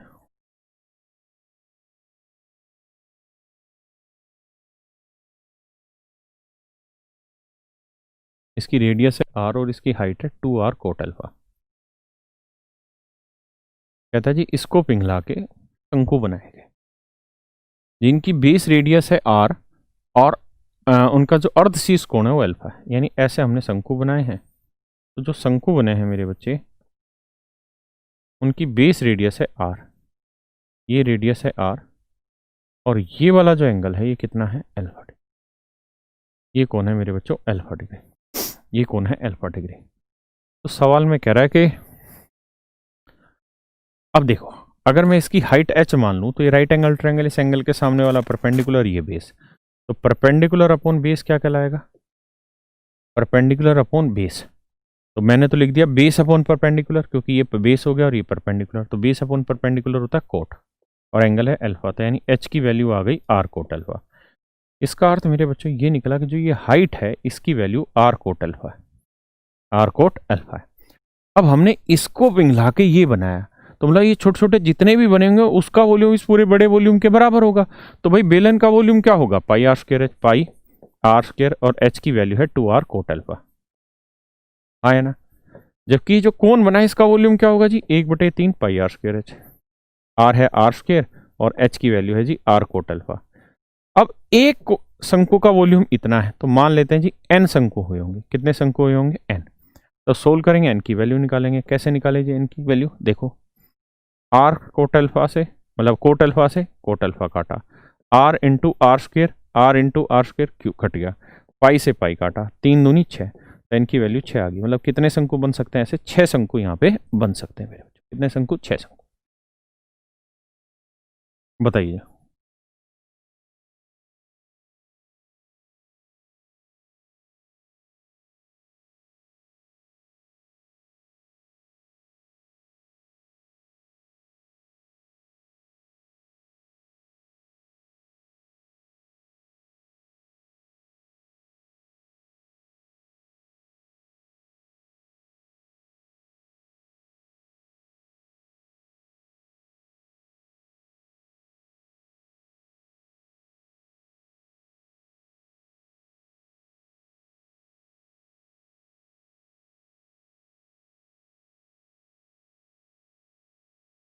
आइए मेरे बच्चों,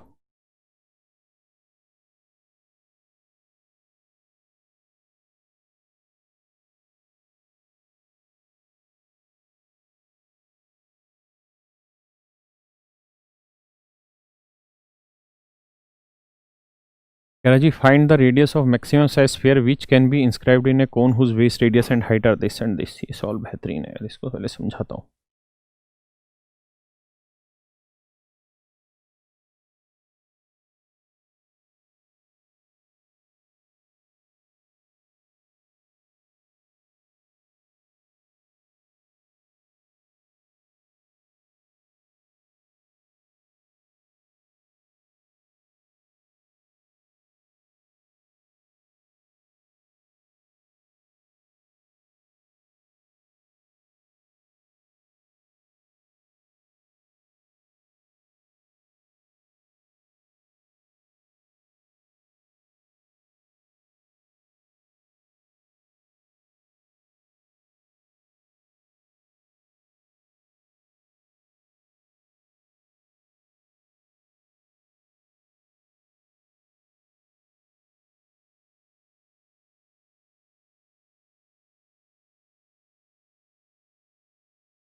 कह रहा जी ये कोई शंकु है मेरे बच्चों, और इसके अंदर हमें एक मैक्सिमम साइज का स्फीयर सेट करना है। तो मान लेते हैं यार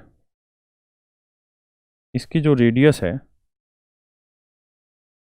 इसकी जो रेडियस है वो मैं मान लेता हूँ स्मॉल आर।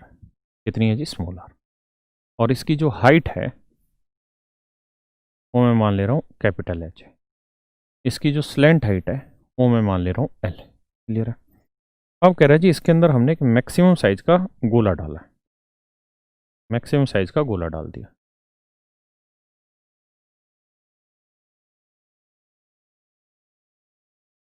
मैक्सिमम साइज का इसमें हमने गोला डाल दिया, ये हमने डाल दिया गोला। क्लियर है? तो मेरे बच्चों एक बात ध्यान से समझिए कि हम इसे ट्रीट करेंगे एज ए सर्कल, क्योंकि है 3D फिगर, लेकिन हर जगह वो टच तो गोला भी ऐसा गोल होगा तो हर जगह टच तो कर ही रहा होगा पूरे सरफेस पे, है ना? तो एक बात बताओ ध्यान से, ये जो कहानी है ये क्या हुई? आर। ये क्या हुई? आर। अगर गौर से देखोगे तो इस पॉइंट से सर्कल पे एक टेंजेंट खींची गई है, इस पॉइंट से एक टेंजेंट खींची गई, एक ये खींची गई और इसी पॉइंट से एक टेंजेंट ये खींची गई। तो दोनों टेंजेंट की लेंथ आपस में क्या होती है? बराबर। तो अगर ये लेंथ आर है तो मेरे बच्चों ये लेंथ भी आर होगी। अब ये आर है तो हमें पता है ये एल है, ये आर है, तो ये यहां से यहां तक की लेंथ होगी एल माइनस आर। आए ना? अब आ जाते हैं, ये पूरी साइड की हाइट मानी थी एच, ये पूरी एच मानी थी, ये सेंटर है। अगर यहां से इसको मिला दूं तो इस गोले की रेडियस में कैपिटल आर मान लेता हूं, यहां से यहां तक की एच है। तो अगर मैं आपसे कहूं कि यार ये वाली लेंथ बताओ भैया ये कितनी हुई, ये वाली लेंथ बताओ कितनी हुई, तो आप कहेंगे जी ये लेंथ हो गई एच माइनस आर। कैसे? कि भाई ये लेंथ है एच, ये है आर, तो ये एच माइनस आर हुई। यहां से अगर इसके ऊपर मिला दें तो ये 90 डिग्री बना, ये इसके ऊपर मिला दें तो ये 90 बना, है ना? तो ये क्या हो गई जी? Capital R. ये हो गई कैपिटल आर, है ना? तो यहां से पाइथागोरस थ्योरम लगा देंगे हम, क्या कि भैया एच माइनस आर का होल स्क्वायर प्लस आर का होल स्क्वायर बराबर एल माइनस आर का होल स्क्वायर। यह काफ़ी बड़ा डिस्कशन होगा, ठीक है जी, छोटा डिस्कशन नहीं होगा, लंबा डिस्कशन होगा इस पर, मतलब आपको कैलकुलेशन बैठानी पड़ेगी। तो कैपिटल आर की वैल्यू यानी हेमिस्फीयर नहीं, इसका जो स्फीयर है इसकी रेडियस आएगी एल अप, क्या है, एल इंटू आर अपॉन में H plus R, L into R upon में एच प्लस आर, ये होगी इसकी रेडियस की लेंथ। एक मिनट रुकना यार, मैंने गलत लिखा दिया यार। एच इंटू आर अपॉन में एल प्लस आर, इसे डिटेल सोल्व करोगे तो यही फार्मूला होगा। आखिरी में आपको आर एच और एल में सेटिंग बैठानी होगी, तो आप जानते हैं कि एल स्क्वायर बराबर होता है किसके? H square plus R square के। तो यहां से वैल्यूज आपस में रिप्लेस करनी होगी इनकी, तभी मैंने कहा थोड़ी कैलकुलेटिव, इसलिए आप रिजल्ट पे आ जाइए कि ऐसे बड़े से बड़े स्फीयर की जो रेडियस होगी वो H into R upon L plus R होगी, है ना? आइए भाई, तो इस सवाल में कह रहा है कि ये कौन है और इसके अंदर हमने गोला डाला है, गोला बाद में डालेंगे। इसकी हाइट दे रखी है जी कितनी? 8। बेस रेडियस है जी कितनी? 6। तो हाइट 8 है, बेस रेडियस 6 है, तो स्लेंट हाइट हो गई 10। भाई ट्रिपलेट होता है 6 8 10। तो अगर बड़े से बड़े गोले की रेडियस पूछे तो फार्मूला होगा क्या? एच इंटू आर, तो 8 गुना 6 अपॉन में एल प्लस आर 10 प्लस 6, तो 48 बटे 10 और 6 16। आंसर आएगा जी 16 3 48 3। That is my dear student is your answer. किसी भैया कोई दिक्कत है? करिए जी।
आइए मित्र,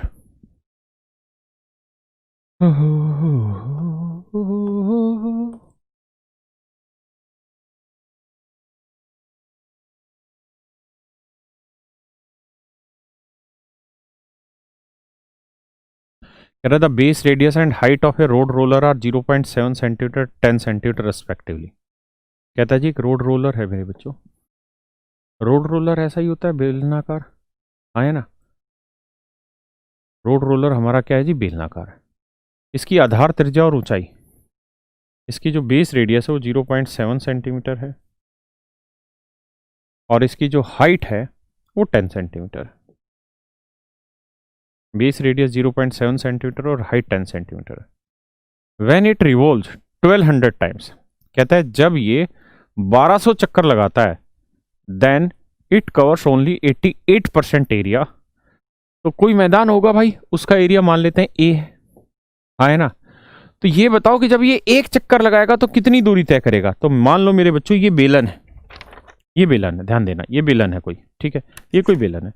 तो ये एक चक्कर जब पूरा लगाएगा तो कितनी दूरी चलेगा, उतनी दूरी चलेगा जितना इसका सरफेस एरिया है ना। क्योंकि घूम के यहां से यहां तक की तो चलेगा, एक चक्कर लगाएगा यहां से तो घूम के यहीं पे तो आके रुकेगा। समझ रहे हैं ना मेरी बात।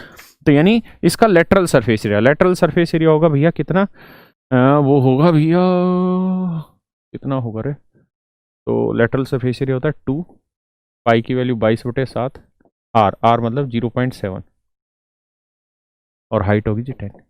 इतना एरिया एक चक्कर में कवर करता है। और कह रहा है जी 1200 चक्कर लगाए इसने। कितने चक्कर लगाए भाई, 1200 चक्कर। और कह रहा है जी 1200 चक्कर इसमें क्या करा, कोई मैदान था उसका टोटल एरिया अगर ए था तो उसका केवल 88% हिस्सा ही इसने समतल किया है। तो सोल्व करोगे मेरे बच्चे, 88 से 22 दूनी 44, 44 दूनी 88 है ना। 10 से पॉइंट हटा, 7 से 7 कटा, 2 बचा हुआ है, 2 से काटोगे 600 आएगा। और लोगों में तो नहीं आ रहा, ठीक है चलो समझो 600 आएगा। तो एरिया की वैल्यू जो आएगी वो आएगी 60,000, यानी इतने वर्ग सेंटीमीटर क्षेत्रफल उस मैदान का कुल मिला के था। अब कहता है जी 1 वर्ग सेंटीमीटर मैदान को समतल कराने का जो खर्चा है वो 6 रुपये 75 पैसे। तो 1 वर्ग सेंटीमीटर का खर्चा इतना है 6 रुपये 75 पैसे, तो इतने का खर्चा क्या होगा, इंटू कर देंगे, ये हमारा आंसर। भाई एक बार रोल करेगा तो इतना एरिया समतल करेगा। और कह रहा 1200 चक्कर लगाए तो 1200 चक्कर में इतना एरिया समतल किया। और 1200 चक्कर में जो एरिया समतल किया वो टोटल मैदान का 88% है, हाँ या ना। करिए जी।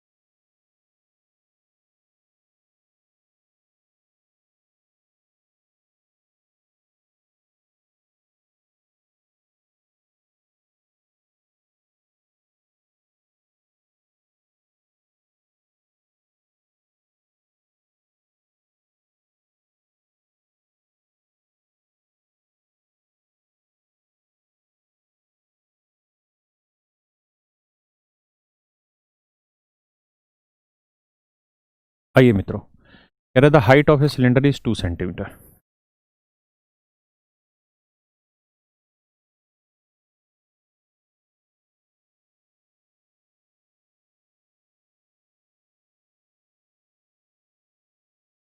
कहता है जी एक बेलन की जो ऊंचाई है वो है 2 सेंटीमीटर। ये कोई बेलन है जी,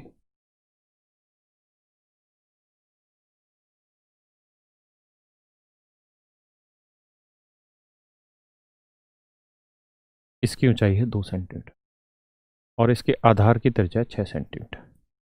नहीं नहीं नहीं नहीं, find its base radius if 6, अच्छा बेस रेडियस है भाई आर, तो इसका कुछ वॉल्यूम होता होगा। If the height of a cylinder is 2 centimetre find its base radius. देखिए इसका वॉल्यूम निकालेंगे तो यह आएगा पाई आर स्क्वायर एच, एच की वैल्यू 2, ये इसका वॉल्यूम है। अब कह रहा है जी कोई एक ऐसा नंबर है 6 सेंटीमीटर, अगर हम इस 6 सेंटीमीटर को इसकी रेडियस में जोड़ दें तो वॉल्यूम आएगा पाई आर प्लस 6 का होल स्क्वायर इंटू एच, या हम 6 सेंटीमीटर इसकी हाइट में जोड़ दें तो वॉल्यूम आएगा पाई आर स्क्वायर, हाइट में 6 जोड़ोगे तो 2 और 6 8। तो दोनों ही स्थितियों में आयतन में जो बदलाव होता है वो समान होता है। अब मेरे बच्चों एक बात बताओ, मेरे पास कोई चीज 10 है और अगर मैं यहां पे भी बदलाव 5 ही यूनिट का कर रहा हूं और यहां पे बदलाव मैं 5 ही यूनिट का कर रहा हूं, तो इसका मतलब ये हुआ मेरे बच्चों, यहां जो रिजल्ट आएगा और यहां जो रिजल्ट आएगा दोनों आपस में बराबर होंगे, क्योंकि जब तक ये दोनों आपस में बराबर नहीं होंगे तब तक इस कांस्टेंट वैल्यू से इक्वल चेंज आएगा नहीं, है ना। तो अगर दोनों में इक्वल चेंज आ रहा है तो मेरे बच्चे दोनों वैल्यू आपस में क्या होंगी, बराबर होंगी। यही सवाल का उद्देश्य था यहाँ। तो अगर कह रहा है कि जी रेडियस में 6 बढ़ाओ तो जो वॉल्यूम आएगा, या हाइट में 6 बढ़ाओ तो जो वॉल्यूम आए, तो जो जितने भी चेंजेस आएंगे वॉल्यूम में वो दोनों जगह सेम होंगे। तो सेम तो अभी होंगे जब ये दोनों आपस में बराबर होंगे। पाई से पाई काट दो, 2 चौक 8 आएगा, इसे लिख दो 2r का होल स्क्वायर और ये लिख दो r प्लस 6 का होल स्क्वायर। दोनों साइड स्क्वायर रूट कर दो तो 2r equal to r plus 6। तो r की वैल्यू आ गई 6 सेंटीमीटर। ये आ गई मेरे बच्चों रेडियस, है ना।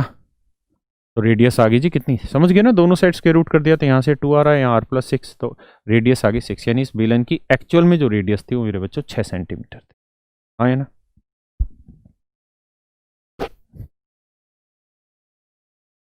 तो बाद में देखते हैं, पहले ही वाला करो, करो जी।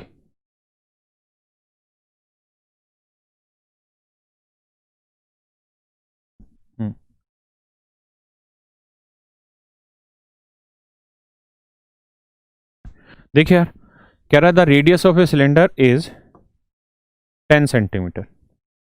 ये कोई बेलन है भैया,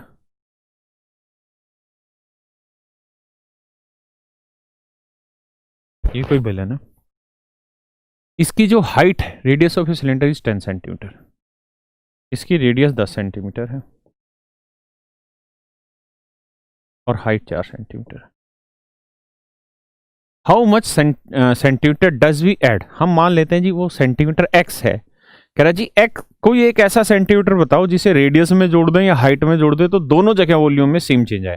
तो ओरिजिनल वॉल्यूम होना है पाई आर स्क्वायर 10 का वर्ग इंटू एच आ गई 4। अब कह रहा है जी कोई एक ऐसा नंबर है जिसे मैं रेडियस में जोड़ दूं, तो मान लेते हैं वो नंबर एक्स है, तो रेडियस में जोड़ेंगे तो 10 जमा एक्स का होल स्क्वायर इंटू एच आ गया, या हम उसे हाइट में जोड़ दें तो पाई रेडियस 10 ही रहेगी उस केस में, फिर हाइट में जोड़ेंगे तो एक्स जोड़ेंगे 4 में तो 4 जमा एक्स हाइट हो जाएगी। तो दोनों ही स्थितियों में सवाल में कह रहा है वॉल्यूम में चेंजेस सेम होंगे, यानी दोनों जगह वॉल्यूम बराबर होंगे। तो पाई से मेरे बच्चों पाई कटेगा, ये 10 का और 100 आया, 4 से काटोगे 25 आएगा, 25 चौक 100 आया जमा 25 एक्स आया, और यहाँ करोगे तो 100 जमा एक्स स्क्वायर जमा 20 एक्स। भाई इसको क्या हो रहा है, हैंग हो गया सिस्टम ही, ये कमी है इनमें कहीं नहीं, जो मैं आ गया, ये आ गया 10 दूनी 20 एक्स। अब आप देख रहे हैं 100 से 100 कटा तो एक्स स्क्वायर की जो वैल्यू आई उधर जाएगा 5 एक्स आई, तो आप जानते हैं कि एक्स से एक्स काटोगे तो एक्स की वैल्यू आई 5, यानी 5 सेंटीमीटर वो नंबर है, 5 सेंटीमीटर वो नंबर है जिसे आप रेडियस में जोड़ दो। जैसे 5 यहाँ जोड़ोगे 10 और 5 15, 15 का और 225 गुना 4 आएगा 900 पाई, वॉल्यूम आया 900 पाई, और 5 आप हाइट में जोड़ दो तो 4 और 5 9, 10 का और 100, 100 को 9 से किया 900 पाई। तो दोनों जगह वॉल्यूम सेम आ रहा है, आया ना। यही पूछ रहा था जी वो नंबर क्या है जिसे जोड़ दे, तो आंसर हो गया मेरे बच्चों 5 सेंटीमीटर। क्या नंबर ले लें जी, 5 सेंटीमीटर। चलिए जी स्कोर बताइए।